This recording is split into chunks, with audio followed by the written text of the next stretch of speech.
So today we're at Hole in the Ground, as you can see. Now, a lot of people look at this and they think it's a meteor crater. It's not. It's a maar, which means that it's a volcanic implosion. Central Oregon is home to a lot of fumaroles, old volcanoes, those kinds of things. And of course, the Cascades are all dormant volcanoes. But this was a fumarole, this was a maar, and it's about 500 feet below the surrounding desert out there.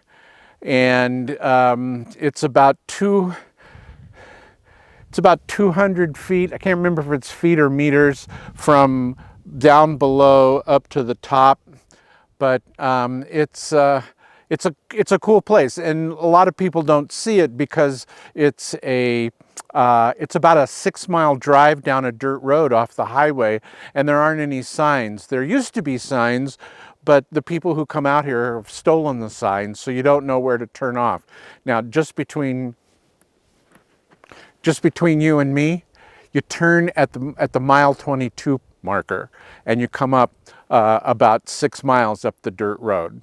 So we're going to. I've come out here a lot, and it's kind of a fun place to be. You can camp around here. There are a couple of camping places.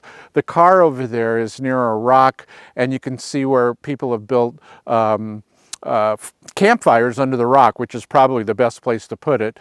And there's another camp spot over there. So there you have it, Hole in the Ground.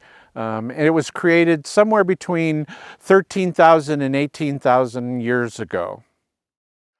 It's believed that Hole in the Ground resulted from a single or very brief series of violent explosions that were caused when rising magma suddenly came in contact with water-saturated rock. And they think the source of the water could have been the extensive lake that once existed in Fort Rock Valley. I've seen a few hikers down there several times. You can actually walk all the way around the rim, too. It makes sense that there are wild animals that frequent the place down there. Deer, antelope, this might be the place where the deer and the antelope play, who knows?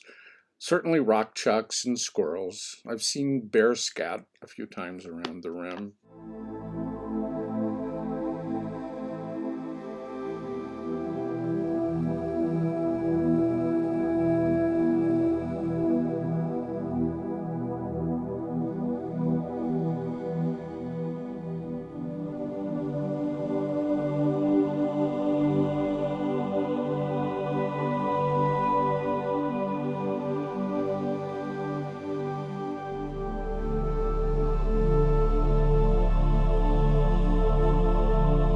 Across the way, that road is certainly wide enough to serve most vehicles, and especially an ATV. So I can't imagine people haven't driven down there.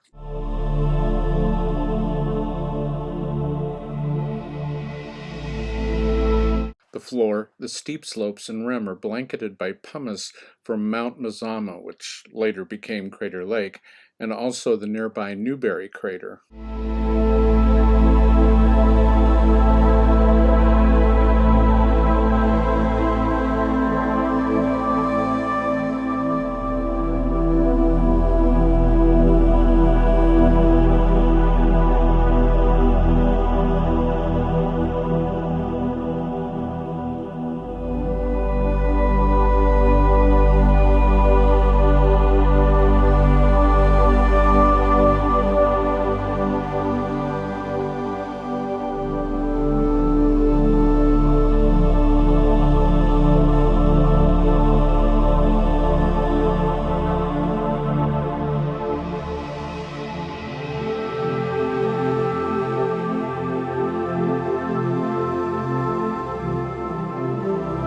It's about a mile across.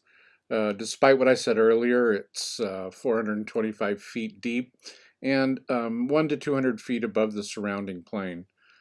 Now, the rim is slightly higher and broader to the east, and that seems to indicate a westerly wind at the time of the explosion.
So that's Hole in the Ground.